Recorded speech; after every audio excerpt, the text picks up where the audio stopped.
Hi, friends, fellow vols, and curious people everywhere. I'm Sally Wilson. Welcome. And I'd also like to welcome Tim Thomas as our guest this morning. Welcome, Tim. Thank you, Sally. It is great to be here. I love those orange glasses. You know, If you're listening at home, she's wearing the most amazing orange glasses. Thanks, Tim. These glasses are made by an Australian company. They're Dresden, if anyone wants to look it up. Australian, recycled plastic, all good things. But we're not here to talk about my glasses as much as I would enjoy doing so. So everyone, he is a man who's worn many, many hats. He worked on a remote cattle station. He worked as a professional fighter. He has been a Special Forces Commando in Afghanistan, in East Timor. He's working now and we'll go into more detail in the various areas that you're working in now, Tim, but in helping other veterans in their recovery. Tim, you first made a massive impression on me when I heard your Anzac Day address from 2019 about the Anzac spirit. So firstly, I'd like to thank you for that. But I'd also love it if you could, because we're so close to Anzac Day now, it's just a couple of days ago, could you please talk about the Anzac spirit and how people like me who've never been in a war zone, how we can relate to that in our lives? Great question and great lead-in. In fact, I was talking to a school this week about that very thing, the Anzac spirit. And, you know, the Anzacs are something that happened 100 years ago, and how, why do we still celebrate this day? And, you know, I grew up, you know, going to Anzac ceremonies, and it was sort of there in the background, but it wasn't until I had 5 minutes left to live in Afghanistan that, as soldiers say, shit got real. All right. So 2009, Australian Special Forces was deployed in Afghanistan. We were outside the wire. We're one of the few Special Forces groups that could operate at length outside the wire. What's outside the wire, Tim? Sorry, outside the wire. Inside the wire is when you're in the protected zone. Outside the wire, you're in enemy territory. Yeah. And we were going to a particular area where the insurgents had free range for years. And one of the officers said, when we go there, it's going to go effing nuclear. All right. Because we certainly weren't welcome there, and there'd be no other forces in that area. And we got word this one dark night that there was an RPG ambush waiting for us up ahead. That's a rocket propelled grenade ambush. All right. And, you know, getting shot at and rocketed wasn't uncommon in Afghanistan. At that point in the tour, we'd already lost men and had limbs, that's plural, limbs blown off others. So death was no stranger. But we knew our drills. We got the order came down to put all the heavily armored vehicles to the rear of the convoy. So we're in a vehicle convoy. The heavily armored vehicles, the rocket propelled grenades wouldn't bother. But in the confusion and rush in getting ready for this ambush, one of the heavy armored vehicles cut us off, and we were just in a vehicle with no armor. We'll just think of a four-wheel drive with the roof cut off. Okay. And we were now the rear vehicle in that convoy. And now obviously we'd seen this before. We knew what was going to happen next. And you know, my vehicle commander said, as he got his machine gun ready, fellas, if this goes the way I think it will, it's been an honor serving with you. You know, it was no movie. And you know, I'm not a particularly formally or highly educated man, but I figured something out, and that is death, impending death, sorts out what's really important to you really quickly, you know. And I discovered just how angry I could get. I'd already made my peace with death. I wasn't pissed off about dying. I was pissed off that this mofo cut us off and put our ass on the line instead of his own, and at the injustice of it. Okay. And I could see, I've done enough ramp ceremonies. Ramp ceremonies is where you carry your fallen comrade with the Australian flag over it down the ramp of the airplane, you know, and there's the the ceremony that goes on with it. There's the weeping widows and the children. And I'm like, they're going to carry our flag-covered bodies down this ramp of the airplane. My wife and kids are going to be there crying, all because we got cut off in traffic, you know. And that rage and blaming didn't help. It really didn't. It just made me feel more isolated. But then I asked a question that has sculpted the rest of my life. I said, Tim, who do you know that's done this before? How did they get through it? And I didn't know anyone. And, you know, the night got darker and Australia seemed so far away. I felt so incredibly alone. Yeah. And then I realized I do know someone. If I think outside my own timeline, the Anzacs, you know, the Australian and New Zealand heroes of World War I, they went up that beach. They faced an entrenched enemy that was waiting for them. And what did they do? They kept moving forward. You know, the outside world could not stop them seeing the power inside them. And that broke my isolation. And once my isolation was broke, it was like the tourniquet, the thing that was stopping my intelligence dissipated. And I could think. All of a sudden, when my isolation was broken, I could think about what was going on. I wasn't so angry. I wasn't blaming. I said, you know, we're only going 25 to 35 kilometers an hour down this road. Okay.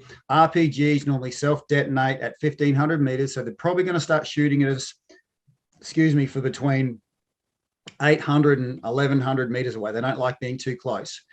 So if you look at that arc, if you think of the range and the speed we're going, time, speed, distance, we're probably going to be in the kill box for about 3 or 4 minutes.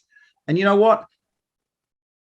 That's when a really cool experience happened. I literally saw my circulatory system jump outside my body, and I saw it tracing around, and I looked at my body and the circulatory system. And I'm like, the only thing I have to keep positive pressure on right now is my brain. That's really the only thing. I can lose a limb.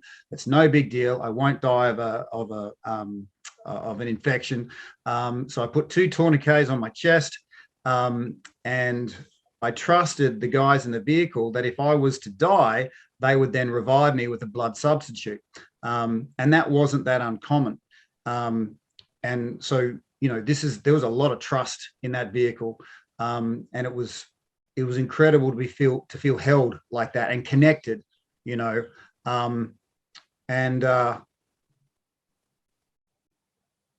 with this connection I had within myself and then outside of myself, I had extra options. I started to get perspective, and it was, what, they might find my dead body in 5 minutes time, but you know what they're not going to find? Magazines full of bullets. I'm expending all ammunition on this one. And I thought, well, that's not a bad way to live. My magazines contain simple bullets, but my mind, our minds, contain something so much more powerful than simple bullets. Our minds contains ideas, hopes, and dreams. Wouldn't it be a greater pity if we were to die with those ideas, hopes, and dreams left in your brain unfired? And so that's sort of how I've been, living post that moment. I've also had that intrinsically part of my all the welfare programs and wellness programs I've set up is firstly breaking the isolation. A lot of government organizations have come to me with millions of dollars and wanting to pour money into different things.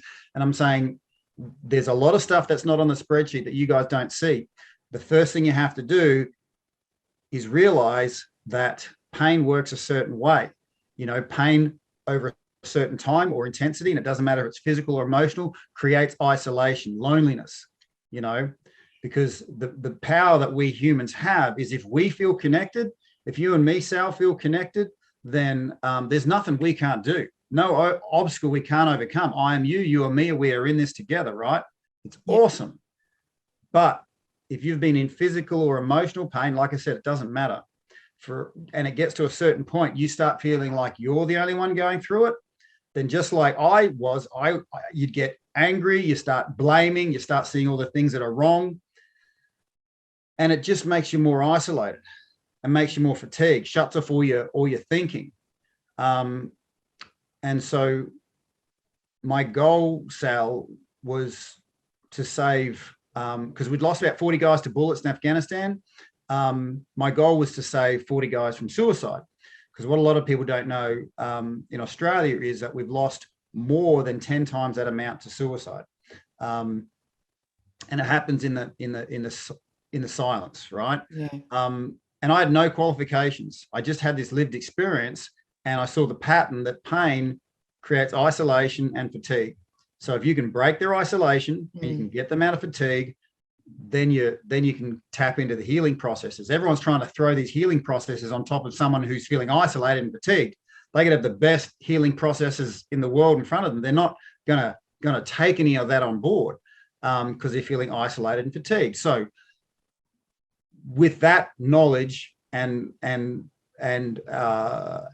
working with a charity called Mates for Mates at the time, that goal of 40 people was actually achieved within a year.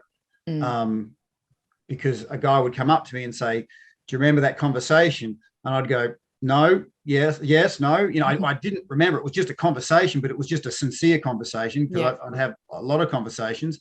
And they said, "Well, because of that conversation, I didn't do what I had planned. In fact, I had everything in the car ready for me to do it. And that talk you had with me before I went to my vehicle stopped me from actually going that far." Yeah. And in the address from 2019, Tim, I remember you mentioning several things about fear, but two of them particularly come up for me now. One is that fear has this amazing capacity to immobilize us. Oh, yes. It's the immobilization, which is in a way, fear's biggest strength. And also, when we're talking about people who are in pain, as you say, whether it's physical or emotional, it takes great courage often to take that first step towards our healing, or to admit that we need help. I'm just wondering if you can talk about those. Yeah, sure. Thanks. Well, first up, you think as a soldier I'd be used to fear. Fact was I never did, right? But because I was exposed to it so very often, I got a real clear understanding the mechanics of it. My particular gift, Sal, is I'm dyslexic. Okay, so I'll pretty much fail most subjects in a classroom, but I'm in the top percentile for pattern recognition. So when I see a pattern, I don't have to understand it. I just know it's there and it works, right? And I can then go, well, if that's a pattern, then let's use it, Yeah. And the pattern I saw with fear is that it has a goal, and its goal isn't to scare you. Fear's ultimate goal is to immobilize you, to stop you from even trying. You're supposed to do something, but your body's frozen. All right. And once you understand that that's the goal, you realize that the opposite of fear isn't love. The opposite of fear is action. Taking action dispels fear. So I talk about fear is like a puddle. Yes, it's there, it's real, but when you put your foot in it, it'll disperse it. And it'll be there until you take that step and put that foot into it and then disperse it. And then all of a sudden you're like, oh, there's no fear here because you're in action. So taking action is the only way to really dispel fear. And it doesn't have to be a physical action. It can be just simply taking an action, as opposed to going, well, I know what I should do, but I'm not going to do it. And I'm just going to grow this negative spectrum of emotion. And what was the second part of that? The courage it takes, like overcoming fear in order to reach out for help. Oh, well, here's the thing. I'll tell you an interesting story that I haven't said publicly in probably well over 15 years now.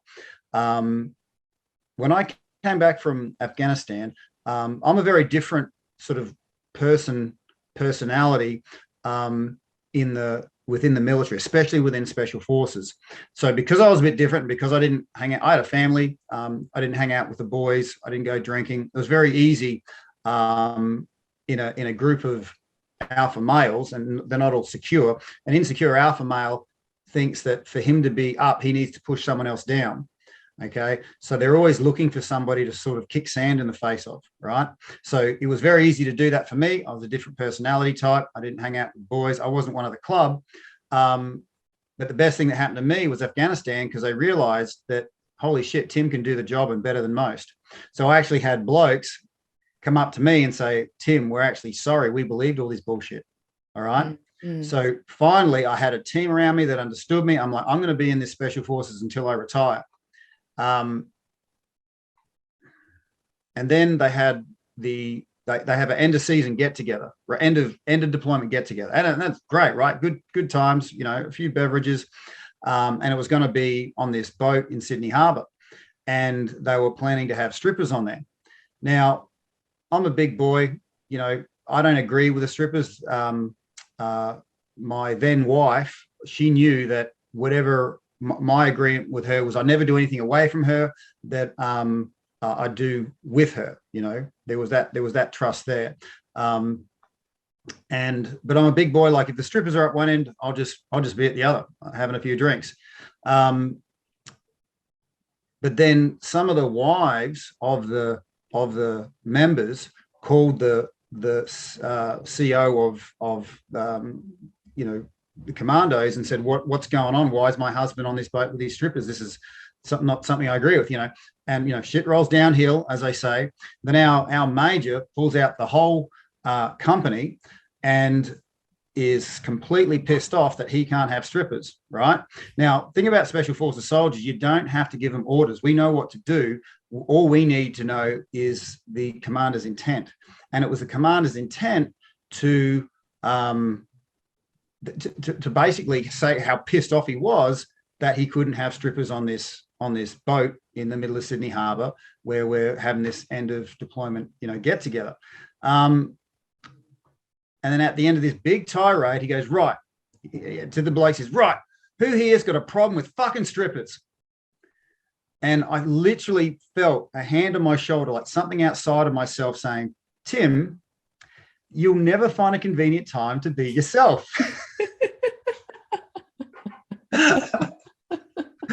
There's never a convenient time. And guess what, Tim? You got like 3 seconds to stand up for yourself here. Yeah. Yeah. And then boom, up went my hand, out of the sea of 100 blokes, up went my hand. And it was like all the heads went, what? Yeah. And you could see this mate, he took a step back and he's really, like, he was like shocked that actually someone, said something, and, afterwards, there was a lot of guys coming up saying, oh, Tim, I wanted to put my hand up too. And I'm like, you fucking didn't, you had a moment. Okay. And I could even tell that this officer was impressed that I actually stuck my hand up. Didn't stop him transferring my ass 2 weeks later to a whole new company. Yeah. And that might not sound like much, but in the position I was in, you're right down the bottom again. Yeah. And then I might just caution, my soldiers' teeth tend to go back in. How is this show with swearing? Oh, look, we're all about being natural here, Tim. Okay, you might need a bit of a disclaimer on this one, because whenever I'm talking about my army days, my soldier teeth goes back in. But anyway, look, disclaimer for those of you with sensitive ears. I go to this new company, right? And they're about to be deployed to Afghanistan. I'm like, oh, you know what? Great. I like deployments. I prove myself in those spaces. I'm comfortable with that. But then the officers and NCOs, which are the senior guys, come up to me and goes, we've fucking heard about you, C-word, and that's a way to start, isn't it? Yeah. And I realized I've been around long enough to know what happens on deployments because I was just a private. I'd be the guy going through the door first every time. Yeah. Okay. Meaning you go through a door, you're the number one bullet catcher. Yeah. And that'd write me up a great, he was a good soldier, blah, blah, blah, but I'd be dead. And I don't, like I said, I'm not scared of dying, but I'm not going to, I don't like the idea of dying for people that don't give a crap, And so there I was. I had a job that I wanted to stay in for the rest of my life. I made the mistake, inverted commas, of speaking the truth. I got transferred. And I realized if I was to stay in that position, I would agree with their sense of worth that I had. And my sense of self-worth disagreed with what they thought of me. Yeah. And I'm like, what do I do? I then had a wife and kids, and I'm like, I can't stay here. I have to walk away right now, because no matter what I do, it's not going to be, it's not going to change anything. It was really quite a moment of defeat for me, and feeling lost. And so, packed everything up, moved back to Queensland, didn't know what the hell else to do. But what else does a commando do that's confused? He starts his own outdoor boot camp, But here's the thing, and I can see it now with an amount of perspective, me raising my hand up, telling the truth, and there was a short-term cost to that. I lost the job of what I thought was my dreams. Okay. But I ended up saving more guys in that recovery space than I could have ever done on the battle space. Yeah. So I was of much better service to my country in a space of healing than I was in a space of conflict. Yeah. And that's one of the things we were touching on actually before we hit record, wasn't it? Is just, sometimes it's those moments where the toughest stuff happens, where afterwards you're able to look back with sort of 20/20 vision and go, oh, wow. And that's what we were talking about. Courage comes in a lot of different forms, because what I discovered was in that time when that officer was saying he was pissed off that he didn't have strippers, I realized that all of these men, they're willing to fight and die for their country. All right. But did they have the courage to be themselves? Did they have the courage to speak up when it wasn't popular? Yep. Like, this is that kind of, I needed to see that for myself, and I need to experience that for myself to get it into my DNA. Yeah. So just because you've got courage in one area doesn't mean you've got courage in the I guess the unseen areas, because they only become apparent when the moment arises, and you've got a very small window that if you're not ready for, that moment will pass by and you'll live with regret, and you'll live without the potential future that will bring. Like, if I chose to shut up, I'd probably keep the job in my dreams. I'd be able to, but there'd be something I never would have known that I would have missed out on had I not gone through all that wandering through the wilderness, not knowing where the hell I'm going to go, embracing that feeling of being completely freaking lost and not having any of the answers. And as an alpha bloke, that is one of the hardest things to do. Yeah. And just listening to you talk about that now, tying in what you said about feeling isolated,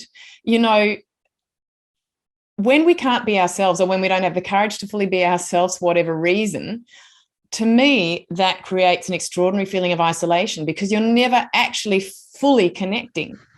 Would you agree with that? Can you talk to that a bit, Tim? Completely, because it's not just the disconnect you feel from not being yourself. It's all that internal resistance you're facing. Oh, I've missed that opportunity, and now I'm, I really want to. It's like holding. You're spending energy holding it down, but then you're also spending a lot of energy in regret for not letting it out. Yeah. There's this internal to and fro, which really, for me, you have to journey through that with daily physicality, daily connection with your body, unblocking, getting that energy flowing so it can just flow as it's supposed to flow. Otherwise, if you've got that tension in your body, you'll tend to hold it, and you'll miss these moments where you could really be yourself and say what you want to say, even if it's inappropriate, even if it's, going to land wrong. You still have to get all those ones that wrong land and get wrong, and to get all the ones that actually really work and are awesome. So we have to embrace those parts of ourselves that are just, I won't say wrong, but often unworkable, to get all those parts that are completely workable, and you gain so much more than you could potentially lose. And I think when people aren't being themselves, I think it's because they're looking at what they could lose, not what they could gain. Because you'll lose a penny, but you'll get like $1,000 back when you really tap into that self. And here's the thing: once you show that courage, you give permission to other people to show that courage. Okay, and so here's what I put to you, Sal. There are thousands of people left and right of you willing you on, because if you can make a way forward for you, you're going to make a way forward for them. Okay. And it might take you a week, a month, a year, 10 years to make that forward progress. But guess what? In the space of sometimes one conversation, you're going to be able to save those guys that month, that year, that 10 years. All right. Yeah. So do you feel me on that one? Oh, absolutely. And that's one of the things that I walked away from your address with. And listeners and viewers will also, I'll post a link to Tim's 2019 Anzac Spirit address as well. Because Tim, as a kid, we always went to the Anzac parades and we were there and we kept hearing about, this is me anyway, a lot. And I assume there are a lot of people who are in the same sort of situation as I was, hearing about the Anzac spirit, but it was never presented to me in such a way that it felt like I could live it. I didn't understand what aspects of it I could live. I was like, well, I haven't given my life for anyone. I haven't even risked my life for anyone. How can I ever express enough gratitude to these men and women who did? I mean, it's, it felt separate, but you made it relevant. Well, absolutely. So when I was talking to the high school and even the primary schoolers this week, I'd ask them a question, how many regular people in the audience? Stick your hand up. All right. Now, these Anzacs were just regular people. And what did they do? They kept moving forward. They kept moving forward. They discovered power of mateship, and all those amazing things they did. They were just regular people. So we're celebrating some really regular people who kept moving. The outside world could not stop them seeing the power inside them, and that came from looking after the person next to them. And I had to go all the way to Afghanistan to realize that the best thing you can do for yourself is build yourself up, but then look after the person next to you, and even if you don't like that person, even if that person is a complete idiot, who do you want around you when good times turn bad? Do you want fatigued people or do you want strengthened people? Like or hate that person, my survivability went up if I did what I could to be generous to that person. And I couldn't be generous if I didn't start with myself and investing in myself, so I'm all about connecting to yourself, create an abundance, and then we do what us humans are made to do, and that's be generous with others, because if I'm just adequate, if I'm just at 100% and I give someone 10%, there is a part of me that says, oh, geez, I'm down to 90%. You better do something with that 10%. But if I generate 500%, I can give away 20% every day. They can love it, hate it, tell me to go away. It doesn't matter. I'm in touch with something so much greater than what can be taken from me, Yeah. Just when you were talking about, regular people, yes, in a way we're regular people, but when you were talking to me about your choice to swim out an hour into the ocean in order to swim with sharks, Tim, this is, listeners, we will talk you through this a little bit. Tim and I had a bit of a conversation before we pressed record here, and you are a person who, correct me if I'm wrong, this is my impression, you like to challenge yourself, you like to extend your limits, you like to evolve and grow. Is that fair to say? Yes, but from my perspective, I personally, I feel like I'm really thick-skinned, and it takes me a long time to get a concept unless I'm 100% in that environment, not 99%, but 100%. Okay, fully immersed. Okay, so I can go to a seminar and I'll be good, but then it doesn't stick. It doesn't change stuff, right? So I've just learned this about myself, and it could be that my dyslexia, I have to learn things my own way. So I'll take concepts, but then I have to go and walk and talk them. And listeners, what Sal and I were talking about, if you're looking at this on YouTube, behind me there's a picture of a place in far west coast South Australia. I grew up there. My dad worked with the Aboriginals, and we'd always go take a group of Aboriginal kids camping in this area. And I grew up terrified of great white sharks, understandably so, because and I would wake up screaming from these terrifying dreams. And it's not like the boogeyman's not real. These great white sharks are really real. They're really out there, right? So every year or so I go back there and I swim in these waters. I don't have a cage or anything like that, but I do have this electronic device which emits an electronic field which scares the sharks away. but I'd just traveled from Brisbane over 3,500 kilometers to this place in the middle of nowhere, and my electronic device stops working. And I'm like, bugger, what am I going to do? I've just come this way. And I already knew what I was going to do. There was no way I'd come this far not to swim out into the ocean. Now, before I even got to the water's edge, when the locals saw me, and there's only about 50 people that live in this town, when the locals saw me, they were genuinely, with genuine concern and sort of like shocked, that they said, no one gets in the water here. It's a bit like, you know, that old lady that, you know, you're about to go into something, there's a curse on those hills, don't go up there, oh, there's a curse there. You know, it was just like that. But again, that was something that I had to get through. Like, it's just another obstacle I had to get over, right? And so I get in the water, and I know there's a reef about a 45-minute swim out. I swim out for 45 minutes. I swim out for an hour, almost 2 hours, and I nearly can't see land. And please do not attempt this, because I'm breaking. This is so stupid.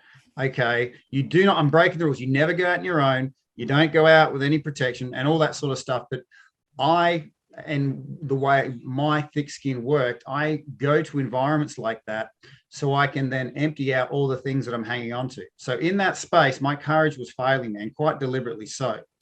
And then, you know, and it's green South Australian waters, right? And I said to myself, for me to do this and be successful, because I'm keeping in mind that if a great white shark turned up, you've got less than a second for them to read your body, because they pick up on your energy signature. Okay, if I'm feeling strong, confident, if I feel like I'm supposed to be there, they'll go, oh, it's supposed to be there. It's not food. But if it turns up and I sort of react with fear, it goes, oh, that's food. I'll take a bite maybe.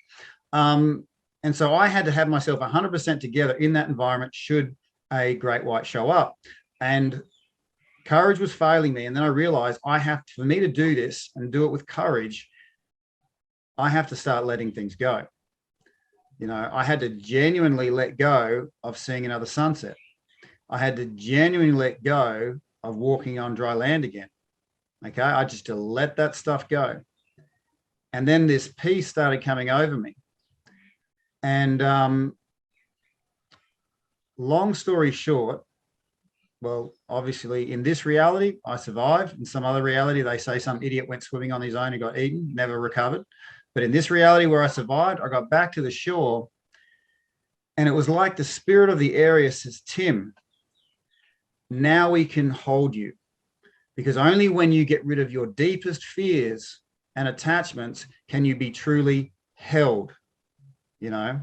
And I really needed to hear that, because I'd been divorced for a couple of years now, and that longing that to be known and held, I got that in that space. And I collapsed. There was tears in my eyes, and I'm like, I get it. I totally get it.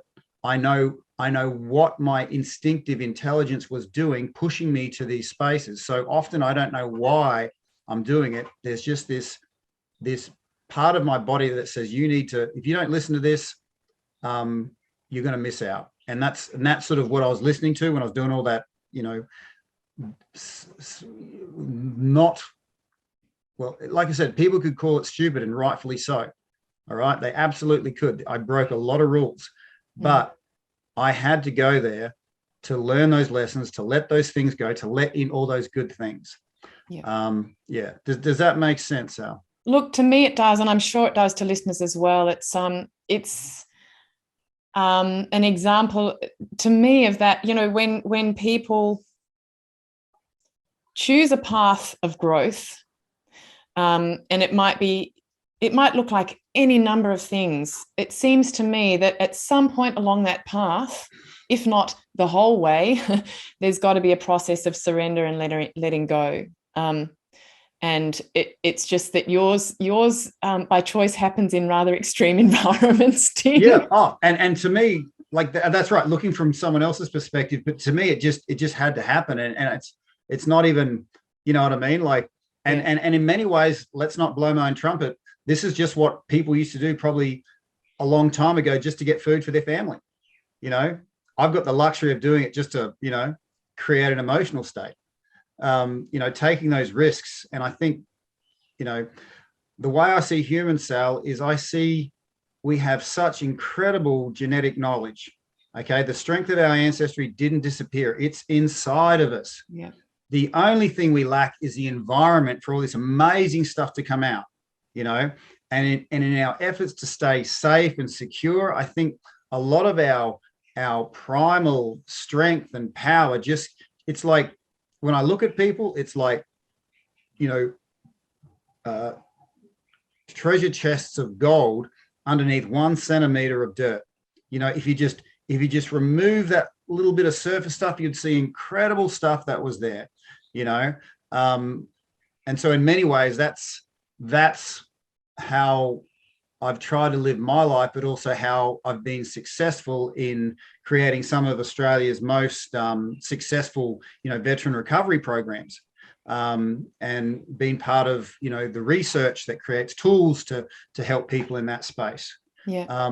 So as much as it seems crazy, and I wouldn't win an argument in doing some of the stuff I've done, because that's just some of the stuff, you know, the amount of near-death experiences I've had, it's crazy. All right. But what's on the other side of that craziness are tools that you wouldn't have found in any classroom, you know, and an energy signature that you can share with others with complete sincerity. And it can be a gift, because you're just simply sharing that thing that you got when you went to that place that you wouldn't have been able to share had you not gone there, you know? Yeah. So, I mean, the question I ask anybody is, you know, what area of your life requires a little bit of crazy? Yeah. Yep. And what you're saying brings me back to, you know, the various faces of fear, you know, I think, and what you said in the address, you know, that its main force is to immobilize us. And I think a lot of us don't realize that little voice in our head that says, oh no, we don't have to do that today, or oh no, someone else will take care of that, or oh, it's not my job to speak up, it's not my duty, whatever it is. That's fear. That's also fear trying to immobilize us and trying to be that, you know, that layer of dirt on top of the gold. Yeah. Hiding our truth, right? So yeah. And once that gold comes out, man, wow, get ready for the ride. Get ready for the ride. Yeah. So tell us what that has looked like in some of the programs that you've helped put together, Tim. Okay, righto. So I started with Mates for Mates when they first started, and they were just in this old Queenslander, and nobody really wanted to go in there. A lot of veterans sort of saw it as sort of, you know, almost like that food you're not supposed to eat. You come in, you get it, you go. There was no hanging around. There was no culture in the place. And I thought, well, we have to change the environment. Like, you know, you could be a great piece of steak, but if you marinate in crap, you're going to smell like crap and taste like crap. We have to change the marinate. Okay. And the only way a physical place changes is when people spend an amount of time in a certain space. So I created these men's groups, which would be strategically done at a certain time of day. So just before sunset. All right. So people would come in. It would be the last part of the day. They could see things clearly. We would have a fire. And as the sun went down, people would naturally gravitate to the fire. Okay. And all of a sudden, even if you didn't know people, that felt like your community, because there was nothing outside of it that was in it. Right. And obviously, I worked hard with the first 2 to 3 members to create the right culture. And once I created about 6 or 7 people that were all in the same line with the culture, and it took me like 3 months to create that. But then once that happened, then it just exploded. And everyone that came in rapidly, all the work we did earlier establishing culture, then everyone just filled into those gaps very quickly, just crazy quick, because this was the culture and this is what we do, you know. It was probably the most successful program, just simply getting blokes together, breaking the isolation, getting them talking, and I'd do an interview like very similar to what we're doing here, where one guy would share their story. And the magic words I was looking for in the audience members was, you see them sort of crestfallen, and they go, oh, I thought I was the only one going through it. Yeah. You know, Yeah. and once the isolation was broken, getting them out of fatigue was another thing. And for us blokes, I'll just say this now, high levels of cortisol, which is a stress hormone, which is good in short-term bursts, but too much for too long. As a bloke, it drives your testosterone levels into the dirt. Okay. And all us blokes know that, testosterone is good for us, but when have we last had it tested? We haven't. So once they had their isolation broken, I'd often say, let's check out your hormones, mate. And I'd recommend them see a good endocrinologist. And so once they're out of that fatigue, then the healing modalities would have a much higher rate of uptake, because you could go if you're in a state of fatigue and isolation, you can go to a psych for 20 years and nothing's getting done. And that's just talk therapy. All right. That's just that one part of your brain that's just to do with talk. It's not actually dealing with anything else, but it just happens to fit into the spreadsheet really well. So that's what most people go to. I'm not saying it's not without its place, but what no one tells you is that, well, when you start your healing journey, no one tells you this. There's good news and bad news. The good news is, if you find the right healer, healing takes far less time than you think. The bad news is, and this is what no one tells you, not all healers are born equal. They're very good at promising. They're very good at marketing, but often they don't help. And sometimes they make things worse. Yeah. Okay. So what no one tells you is the hardest part of your healing journey is investing the time needed to find a good healer. All right. It took me 6-7 years to find a good psychologist. Okay. And this is a psychologist that worked like no other. And most of the good ones in my mind are towards the end of their life. So they know the knowledge off the spreadsheet. Most people that I've experienced in that area of learning, because they've worked so hard to learn what they have, and no doubt that they have, the first, say, decade of their career is just proving that they haven't wasted 6 years in studying just to say, oh yeah, this was worthwhile. And they almost try and rubber stamp the people that come into their way of thinking just to go, well, this is what I know, and I've got to prove my own self-worth in making sure it works in others. Now with veterans, they're quite abrupt. They'll go, that doesn't effing work. Okay. And a lot of psychs I know will not work with veterans because they're so abrupt. They won't just come along and say, yeah, it's kind of working, just because they're talking to somebody. But once you find the right healing modality, it happens so quickly, it's surprising. Okay. Yeah. So good news, healing takes less time than you think. Bad news, you need to know this, not all healers are born equal, and you do need to bank an amount of time, and the searching is a part that's going to take more effort than you expected. You can't just go through the yellow pages. You can't just do a referral from a friend of a friend. All right. But you do need to realize that, well, the question I ask of anyone who starts their healing journey is, and we've all got obstacles we need to overcome. Okay, how many people out there do you think are in your current situation with, facing these obstacles? Just think about that for a second.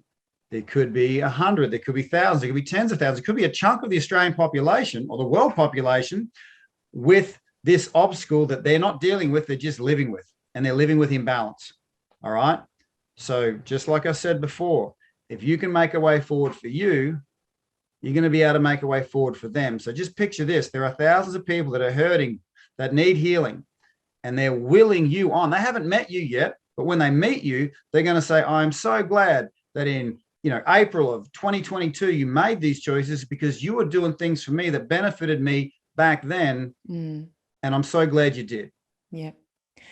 And Tim, you realized after your final deployment, or actually after you'd retired from the army or the special forces, that you had PTSD. I put my discharge in. I didn't retire. I had forcibly had to remove myself. Yeah. So yeah, sorry, I'm not very au fait with the exact language around it. But you left the special forces. Exit. Yeah. Yeah. And you realized that you had PTSD, and you spent a long time trying to manage it, right? I think that was on written. Trying to ignore it, I think, was my management plan. Right. And drink a lot. Right. Because you can have things go wrong with you, and you can say, I'm fine, but you can't ignore the imbalance. So because I was ignoring it, I didn't know why I had to do all these compensatory behaviors. I had to drink, half a carton of piss each night just before I could feel normal. Yeah. So, you might say, if you're listening to this, you might say you're fine, you don't need help. But where in your life do you find yourself doing things that you feel you've got no control over? It could be, a form of substance. It could be a form of, doing something that you're not supposed to, but for some reason that gives you what you need to find balance. Yeah. Yep. And I think it's helpful to be able to look at those behaviors, those ways that we are effectively managing without judgment, just looking at them going, oh, okay, that's what I've needed to do so far. How can I actually heal from this properly? Right? Yeah. Well, ideally, the pain you're in isn't just to feel pain. The pain you're in is an indication that you need healing. And it should create a seeker part of you, a person that seeks a person to find healing. Now, I found a few very effective ways of doing it. In fact, I was listening just this morning to you interviewing Judith Richards on the TRTP program. I wouldn't have believed her claim of, PTSD in 3 sessions, because you have to remember the space I was in. I had all sorts of cracks saying they can do certain things, but then simply disappointing, practitioners. But because it came from a very trusted source, I'm like, okay, what have I got to lose? And sure enough, that created change in a way that it effortlessly created a new normal. It painlessly created a new normal. I was surprised how much impact it created without effort, which is kind of hard for me in my alpha brain, because I think for me to get results, I've got to put in effort, or, bleed from the eyeballs before it's a good workout, right? Yeah. But this was not the case. It was quite opposite. So as much as I thought it was sort of crazy and it shouldn't work, the fact that it did for me is the proof in the pudding. Again, I would have heard about that had someone not given me that, done the looking themselves, and then paid that forward to me, and I was able to pay that forward, to others. Yeah. Yeah. So yeah, again, no one tells you the hardest part isn't the healing part. The hardest part is the search part. And if you do find something that really works, okay, TRTP, classic example, then it's part of your responsibility then to share that with people who are in that search mode, because there are so many people that are really good at living with it, and they're really good at surrounding themselves with the same problems. So everyone, we just, I just punch the wall every other week and that's normal. Hey, I do that too. Yeah. It's part of what it is to be a human. Really? Okay. And like I said, I'm out of the habit of calling things right or wrong. I just say, because if something's wrong, then you have to make it right. And that means you're wrong. So I'll just say my past behaviors were simply unworkable. Yeah. Okay. And so guess what? I can make them workable. What you're doing ain't wrong, but is it workable? Let's make it workable. That is something that we can do. Yep, absolutely. And that whole way of looking at it, leaving the judgment and everything aside, because the judgment becomes then this vicious cycle as well, where people just feel further and further down on themselves. And there's guilt and there's shame and there's self-blame and what's wrong with me and all that sort of stuff. So just, is it workable? That's a great way of looking at it. Let's just make it workable. It's just a mechanical thing. If the car ain't working, let's just adjust the car. It's not the car's fault. The car won't take it personally. Why do we take it personally when our mechanics ain't working? Yeah. Tim, it's been so great having this conversation with you. Thank you so much. Is there anything you've given us so much wealth and richness and food for not only thought but action, and ways of kind of living, ways of being, and thank you for that. Is there anything in particular that you'd like to leave us with? And I know you probably get asked that at the end of every interview. You've already given us so much. Okay, two things. At the end of every interview, especially if it's been a good one like this, Sal, I feel like we've literally just skimmed a rock across the top of some surfaces. Like we could really drill down. That's the great thing about podcasts, is it's a sea of rabbit holes. You could choose whatever one to go down, right? Yeah. But I'll leave you with this. In line with the genetic knowledge that is deep inside of us, okay, the way I see things with patterns with my dyslexic brain, us humans have only had sentience for a relatively short period of time in our evolution. Okay, so our mind is still figuring stuff up, and it's largely unworkable in a lot of cases. So what our mind does, it creates a lot of things that are unworkable. Okay, so I encourage people to go to spaces where your eternal energy, or what I call the divine energy signature that sits inside your body, has a chance to actually take over and say, I got this. Mind, shut the F up for a bit. We got this. We've been around for a lot longer than you have. We know the way it works. We know what's best for you. We know what's best for this thing. It's in you. It's not outside of you. It's in you, So those spaces that create that inner enhancement of the inner divine signature need to be accessed regularly, okay? And they're often accessed with simple things, won't cost you anything, like breath work. Okay, I'm a firm proponent of breath work. Okay, especially the Wim Hof variety. Okay, you can download free stuff off YouTube. I mean, I've got the app on my phone, but that's a great way to access, before you even get out of bed. And this is coming from a guy who took a small pharmaceutical to get to sleep at one point. Okay, I use it to go to sleep as well. There's a bunch of benefits. Again, we could do another hour on breath work. I encourage people to, and again, this sounds crazy, but what's on the other side of it's pretty incredible, cold exposure. All right. It could simply be finishing your shower with a few minutes of cold. Okay. Outside my bedroom door, I have an ice bath. Okay. Which is an old freezer sealed up, and I get in there and it produces an incredible array of chemicals that if you could buy a pill for, people would be making millions. But you can only get this if you put your body into those spaces, and it digs out that first centimeter of dirt, and out comes the gold. Okay. So I would say to people, I don't need to tell them anything, but if they listen to me, they'll go into those environments where all that amazing stuff will come out. And that's what really lights my world up, is seeing this incredible stuff that can come out of people, the stuff that's dormant. It's like seeing a color you've never seen before when you have this human go into an environment where all these things that are unique to them, because the thing that's unique to you isn't what you look like, isn't the lovely glasses you're wearing, isn't even what we do, because through some space and time, someone's done what I've done, could do what they do with my body, had possibly looked like me. To me, the thing that makes you unique is your unique energy signature. Okay. And that can sit at certain frequencies. It can be down low or it can be up high.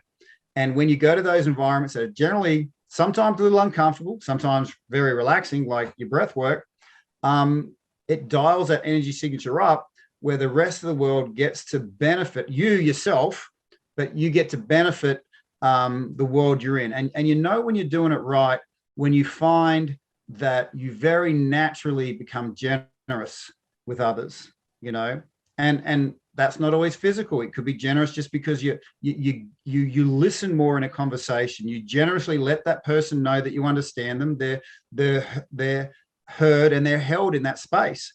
And that's an incredible act of generosity that costs nothing. So if I could leave anyone with anything, inside you resides something incredibly special. Pay attention to the actions and environments and people where that energy signature amplifies. Thank you, Tim. My mind's already going to the people and the environments and the thank you so much for leaving us with that, and for all of your openness and wisdom and your generosity, Tim. Thank you. You're very welcome, Sally. And I just want to make mention, the people that are listening to this, I mean, we've had a great conversation, but the people that are listening to this, they need to be acknowledged right now because they are seekers of information. Okay. And that seeker part of yourself often gets turned on from seeing some pain, or being in some pretty unworkable scenarios. And that leads you to go, there's got to be a better way. Yeah. So I really want to acknowledge those people that have listened today, and that have, please, if you've gotten something from this, that's good, but it's a whole lot better if you hit that share button and share with that person. Don't just spam it out. Say, hey, Deborah, I was listening to this. Here's what I got from it. And I really want you to get something from this too. This is something that I want to share with you. All right. And then you start seeing what you're, you start creating the environment you want to live in. Yeah, 100%. And in listening and watching, viewers and listeners, you are very much a part of this conversation.